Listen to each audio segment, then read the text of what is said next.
Hey, 42 here. Do you know what you're eating? I mean, do you really know? Because you may think you do, but you've been lied to your entire life. Now, this may be hard to stomach, but a lot of the food you eat is fake. Okay, this is not true for everyone watching. Different countries have vastly different food regulations, and some countries are far worse offenders at dishing up fake foods to its citizens. I'll reveal the worst countries for doing this in a minute, but first, let's take a jar of harmless honey. It's touted as one of nature's superfoods. It can prevent cancer, heart disease, it's a powerful probiotic, and it boosts your immune system. And all of that is true. If you're eating actual honey, that is. Germany is the world's largest importer of honey. Those Germans just love their honey. But the world's second largest importer of honey, America, tells a very different story when it comes to this supposedly wholly natural product. A study found that over 75% of honey sold in the US doesn't contain any honey. According to the FDA, honey has to contain pollen, otherwise it just isn't honey. It was discovered that the vast majority of commercial honey brands on the shelves in American stores contained no pollen at all, and therefore were not actually honey. So, if all this honey isn't honey, then what is it? Well, there are many different, carefully engineered cocktails of artificial ingredients that are used to replicate real honey, and each producer uses their own unique mixture. Most are mainly made up from the infamous high fructose corn syrup, sometimes labelled as maltolol syrup, which is cut with sucrose syrup and water. Sometimes some plant extracts and essential oils are thrown in there, if you're lucky. So, you thought you were being healthy by swapping your pancake syrup for honey, but in reality, it's probably the exact same thing. So, why do American honey producers sell billions of dollars worth of artificial sugars labelled as honey? Simple economics. Real honey is expensive. Just think about what has to happen to make honey. Bees have to visit 2 million flowers to produce just 1 cup of honey, travelling 55,000 miles in the process. And over its entire lifetime, a single bee will produce just half a teaspoon of honey. High fructose corn syrup and other similar ingredients are incredibly cheap to produce, and so companies can sell fake honey for much cheaper to consumers, who are none the wiser.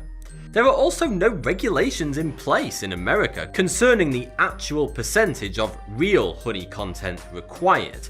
In Europe, there are very strict rules about what can be labelled and sold as honey. EU regulations stipulate that anything sold as honey must contain more than 60% actual honey. Seems fair enough. And they cannot contain more than 5% sucrose, i.e. syrups. The vast majority of honey sold across Europe was found to be 100% honey. Also, through no fault of their own, Americans are not used to the idea that honey crystallizes very quickly. And 100% raw honey will usually already be highly crystallized when you take it off the shelf. But honey never spoils, and crystallization is completely normal. After all, it is a sugar, and sugar just loves to crystallize. Europeans have always been sold crystallized honey, and so are used to the idea. A survey found that most Americans would wrongly consider crystallized honey to be spoiled. But when you're selling syrups disguised as honey, you don't have to worry about crystallization. 2.3 billion cups of coffee are drank every day around the world. But what goes into your cup? Let me guess. Ground coffee, or instant coffee if you're an animal, hot water, then maybe milk or cream, and perhaps some sugar. Oh, and of course, let's not forget the wheat, soybeans, seeds, corn, twigs, and dirt. Yes, you heard me correctly. Your ground coffee, which should just be coffee, right? actually contains a whole array of fillers, and more often than not, these fillers contain twigs and dirt. Well, you did say you like your coffees with an earthy flavour. Coffee is in trouble. Big trouble. Coffee is very sensitive. It doesn't like being called names, but it's also very picky about where it's grown. The plant will only produce coffee seeds, known to us all as coffee beans, in humid and very altitudinous mountainous areas. According to several experts, climate change is threatening these sensitive environments, and forecasts show that by 2050, half of the regions in the world where coffee can be grown will be lost forever. And by 2080, coffee could go extinct. Due to these growing fears, some unscrupulous ground coffee manufacturers have resorted to padding out their coffee using fillers such as soybeans, brown sugar, barley, and corn. Some byproducts of coffee production that should really be removed from the final product are also purposely being left in to fill it out, such as wood, twigs, parchment, husks, and even soil. If you buy whole beans, then don't worry, there won't be any fillers in there. Brazilian scientists were so concerned about this that they developed a brand new technique using liquid chromatography and statistical analysis that allowed them to detect exactly what percentage of a bag of ground coffee is actual coffee. The procedure is 95% accurate, and what they discovered was that some brands of ground coffee have such a high percentage of fillers in them that they must be purposely added in. There's just no way it's an accident. If coffee isn't your thing, then maybe orange juice is. You may have been told many times that most orange juices are artificial, but do you really know just how artificial? What if I told you that the flavour of most major orange juice brands is 100% fake? To make orange juice, you just squeeze oranges, right? Maybe throw in some preservatives and added sugar. No, that would just be too simple for big brand orange juices. They squeeze their oranges, and then they remove all of the oxygen from the extracted juice. This allows the juice to keep for a year without spoiling. Yes, your morning juice is anywhere from a few months to a year old. But that's not all that removing the oxygen does. It also removes all of the natural flavour, and I mean all of it. So they're left with a very old, completely tasteless liquid that slightly resembles something that came out of an orange once. The orange flavour is then artificially re-added to the juice using a concoction of artificial flavourings. But why purposely remove the flavour and then put it back in again if it only makes it worse? I mean, that's not easy or cheap to do. Well, it's all about consistency. Each big brand orange juice has their own unique flavour that their customers are all very familiar with. Just imagine if the taste of Tropicana changed slightly. Millions of people would notice and kick up a big storm about it all.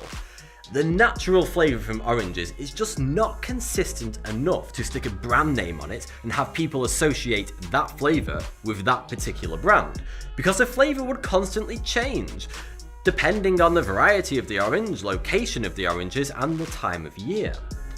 Orange juice manufacturers spend millions hiring flavour and fragrance experts, the very same people that work for large perfume companies, to create a unique and recognisable orange juice-like flavour for their product. They call these flavour packs. And the worst part is that the flavourings don't even have to be listed under the ingredients, because they're derived from orange oils, which is a dubious claim, but it technically means that these artificially flavoured drinks can be sold as 100% orange juice. So, that's orange juice. I bet you're wondering which of your favourite foods I'm going to ruin next. What about a simple steak? No, not the steak. A steak is just a single cut of beef, right? What could possibly be suspicious about that? Well, if you opt for cheaper steaks, whether it be from the supermarket or even your local butcher, you could be eating tens of different cattle in a single steak. You're purchasing Frankenstein steaks that have actually been glued together from a whole array of offcuts. And this doesn't just happen with beef, it could be lamb, pork, venison, or any meat really. When many animals are being turned into various types of small food products ready to throw into a pan at home, a lot of waste is created and general chunks of meat that would most likely get thrown away. Some unscrupulous companies and butchers use a meat glue called transglutaminase, which is well known within the food industry and is completely untraceable within the final product. They basically glue together the leftover pieces, which could have come from many different cows, to create one big Frankenstein steak for your enjoyment. Transglutaminase is so good at fusing meat together, it would take an expert to examine a steak very closely to detect any wrongdoing. The best part? It's not a legal requirement to list it as an ingredient. So to be safe, just stay away from cheap steak. But what if you already do? Maybe you are a cow connoisseur who opts to spend $40, $50 or even $100 plus on a single steak in a restaurant. And your favourite steak of all is of course the very pricey Kobe beef. The Kobe beef craze has taken America in particular by storm. Thousands of restaurants all over the country and many large chains now offer highly prized and highly priced Kobe beef burgers, Kobe steaks, and other Kobe beef products on their menus. Kobe beef comes from Kobe cows, a breed of Wagyu beef that comes from Japan. The steaks they produce are prized by chefs all over the world for their impressive fat marbling, flavour, and that melt in your mouth texture. It is the ultimate steak. But it's incredibly exclusive. Kobe beef can only come from Japan, and just 3,000 cattle are deemed worthy enough to be slaughtered and turned into Kobe beef each year. They are all fathered by just 12 highly prized bulls that are considered genetically ideal. Sounds to me like they're trying to create a cow master race over there. Kobe cows are fed beer and sake to improve flavour, and every cow is massaged daily to improve its fat marbling. Hell, I want to be a Kobe cow. Now that is some serious dedication to creating a tasty steak, and it doesn't come cheap.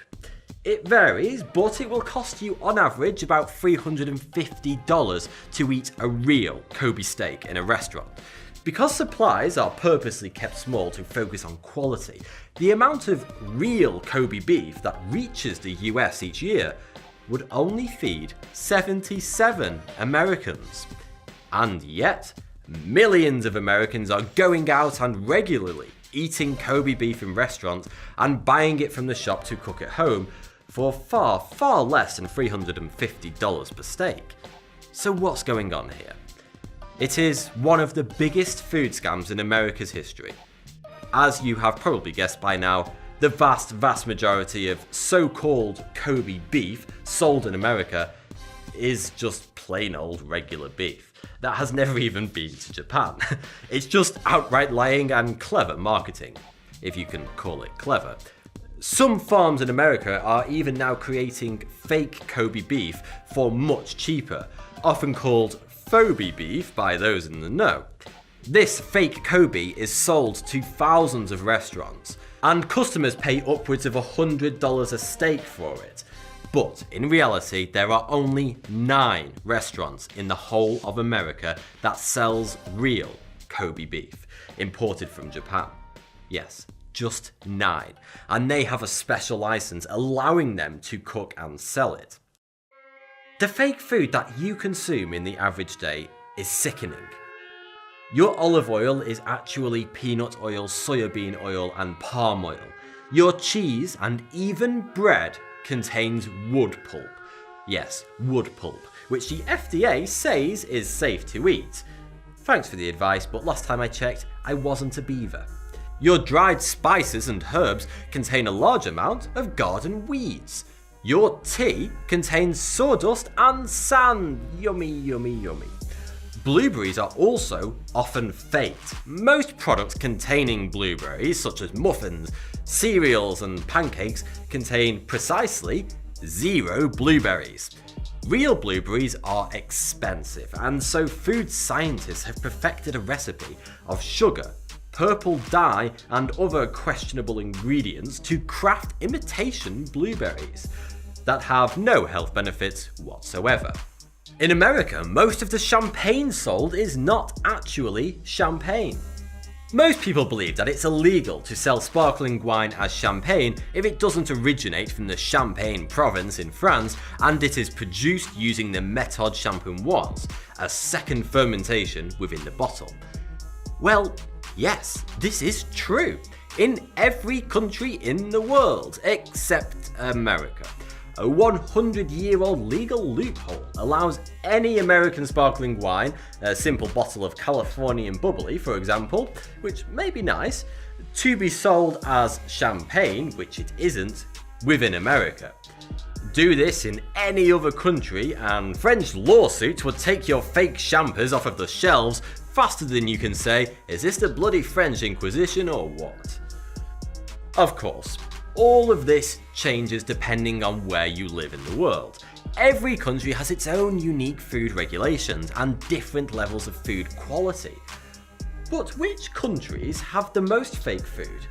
And which have the least? British charity Oxfam conducted a study comparing the quality of foods in every country in the world. The best countries in the world overall for food quality and lack of food-related health issues were found to be the Netherlands, France, Switzerland, Denmark and Sweden. Well done, guys. But shockingly, at the other end of the spectrum was America. For quality and health-related food issues, the USA ranked 120th out of 125 countries, putting it in the same league as Saudi Arabia, Jordan, Ethiopia and Chad. It's one of life's great ironies that the world's wealthiest superpower has some of the lowest quality food in the world. But it's not the fault of the American people.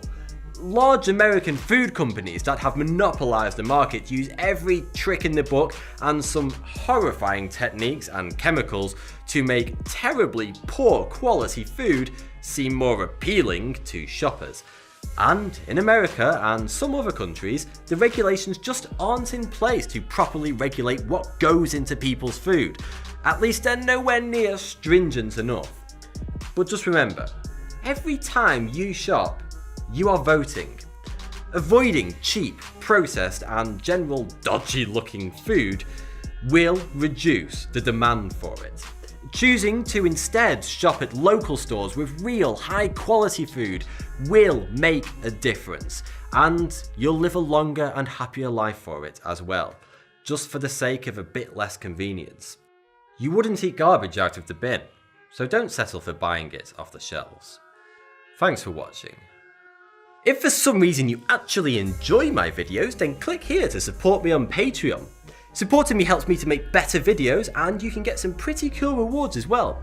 Click here to check out another video, and if you haven't already, don't forget to subscribe for new videos every week.